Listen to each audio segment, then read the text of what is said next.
Growing up, I had so many great memories with my father. You know, whether he was taking us horseback riding or taking us fishing or taking us to the zoo, just spending time with Dad was amazing. And some of the greatest memories I've had were in sports, whether it was playing hockey with my brother Joel or football, and especially boxing. My dad never missed a boxing match.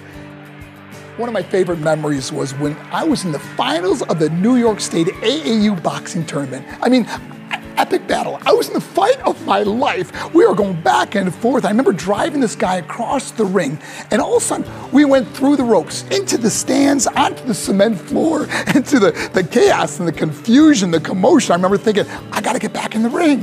And as I start climbing up the ring apron, I see this man with a white sweater holding the ropes open for me, and I realized, that was my father. My father is in the ring. And he's saying, Mark, come on, get back in. And I went on to not only win the tournament and get most outstanding boxer, but the thing I'll never forget is that my dad was always there for me.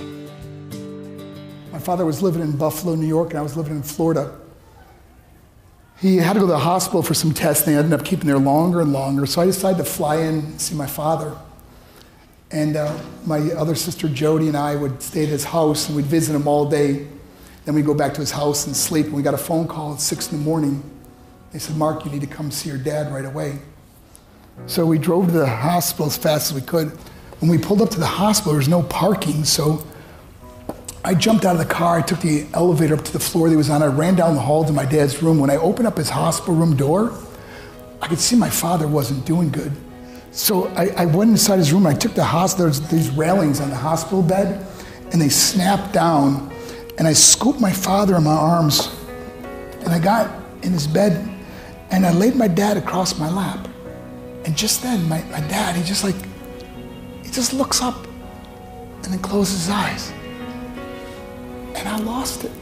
I just started crying. I just held him, and then just said, and when I was crying, my tears were coming out so fast, I kept hitting my father in his face where it looked like my dad was crying. But I never saw my father cry. He was like one of those old school tough guys. He just never cried. But for the first time, it looked like my father was crying, even though they're my tears. And then I remember what he told me when I was 8 years old. I said, Daddy, don't cry. Everything's gonna be okay.